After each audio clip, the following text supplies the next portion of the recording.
of my first experiences in Nigeria on campus was the discovery of what people would now call diversity. Meeting people from other countries. My family was international, so in my family there were people from Germany, from Belgium. I had met a Cameroonian that was brought by one of my brothers. I'd met Italians one time with the Girls Guides, but these were not adults, it was youth experiences. Now, when I arrived, I was given a bungalow to share with two other girls that were married, unmarried, just like me. People at that time didn't know that I was planning to get attached to someone. So we were three of us. The two others were British. I think English, really. One was called Pam and the other one Valerie. And it was a very, very strange and unsettling experience for me. First of all, I discovered that these girls had a particular way of not greeting. Like they would sit in the lounge and I arrive and the front door is just going into the lounge. So I enter, they are there, like not up to 1 meter away, sitting on the sofa, and they wouldn't greet me. They would just like, as if I was invisible. And for me, it was very, very strange. It was very un-African, and it was also very un-French. Not at all like southern France, where everybody was greeting everybody. And then they had a different way of life. They were just there for 2 years, I think, and they had nothing doing apart from their quota of teaching, I guess. So every evening they were partying with members of staff, Nigerians, that were coming there. They would put music and dance the night away, and sometimes go out with them afterwards, I don't know. I had come halfway through my PhD and I was supposed to finish writing it while preparing my lessons because I was a new staff. So I had lots to do. And at the same time, I was supposed to type all this stuff on my typewriter and I didn't know how to type.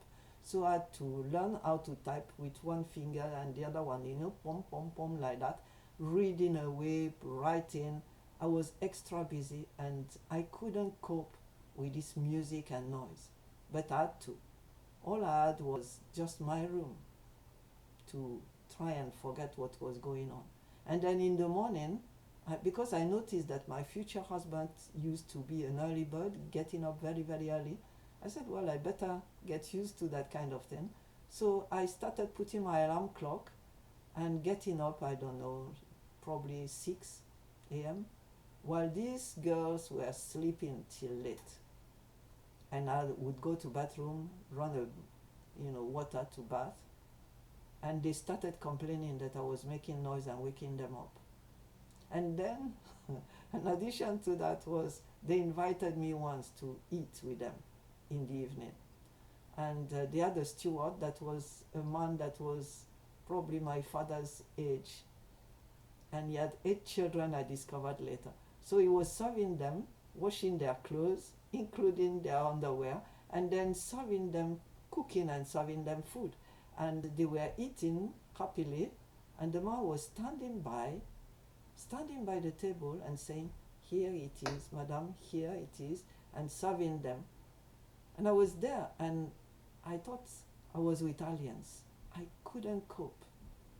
I thought it was the height of discomfort, thinking, how can I eat with somebody that is my father's age, serving me like that, even standing? So I told the girl, sorry, frankly, I prefer eating on my own. I don't think they understood, because I didn't even know how to put it into words. And then after that, I went to the kitchen and started telling the man, here, I'm here to be married. I'm just visiting the country to make sure that everything is all right, and then we're going to get engaged and married. So the man was very supportive, interested. I asked him how to cook yam, and we were just discussing cooking. And one time I came out of the kitchen like that, and then one of the girls was in the lounge, and she said, "What are you doing in the kitchen?" And I said, "Well, I'm here to stay, you know. I have a fiancé, and I'm going to learn how to cook from that man, because that's the ideal." And she said, "My mother would not have allowed that."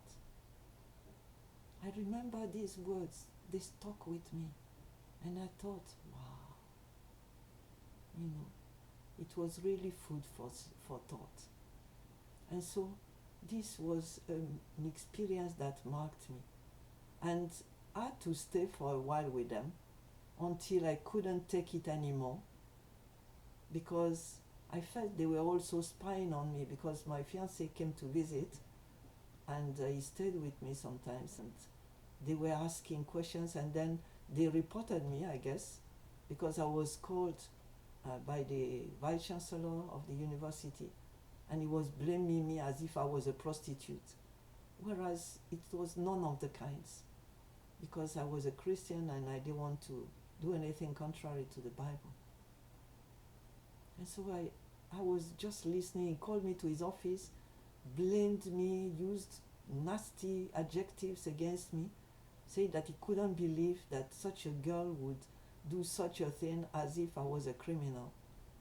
And I was petrified. I was just listening to words in English that I didn't even know. And then after that, I had to start hiding, to visit my fiancé when he comes from his station 25 miles away. Then we meet in the post office in town, because I couldn't even come to the campus. They even posted a security guard in front of my window to ensure that I was alone in my room, until my fiancé advised me. I went with family pictures with him and took them to the chief security and said, "Sir," he was an old man, I said, "I'm engaged to that man, and my family entrusted me to him. We are not doing anything out of the ordinary. We are just visiting each other, that's all. And I'm going to be married to him." And the man was really nice. And he removed the security, and the thing went. But eventually I went to the housing committee that had placed me with these two girls and said, "Please remove me from that flat, that bungalow, and put me somewhere else." And the man said, "Oh, I understand. It's about the 100 Years War between Britain and France. Oh, so sorry, we made a mistake." That was my discovery of Britain.